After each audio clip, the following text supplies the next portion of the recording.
12 aprel buraxılış imtahanında istifadə olunan 31-ci suala baxaq. Hansı sözdə 2 leksik və 2 qrammatik şəkilçisi var deyir. Vətən sözün kökü, eləmi? Pərvər leksik, lik leksik, dir qrammatik. 2 leksik, 1 qrammatik oldu. Sonra quru sözün kökü. Daha doğrusu bir dəqiqə qurulmuşdur. Qur, eləmi? Qurmaqdan qurulmaqmışdır.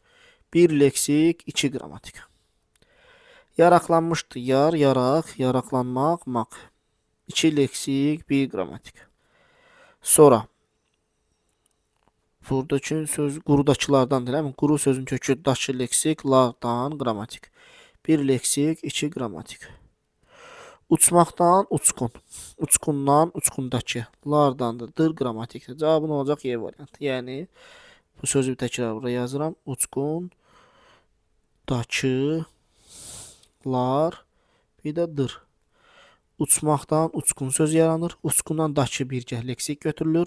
Lar cəm, dırda xəbərlik şəkilçisidir. 2 leksik, 2 qrammatik. Cavabı nə olacaq? Y variantı.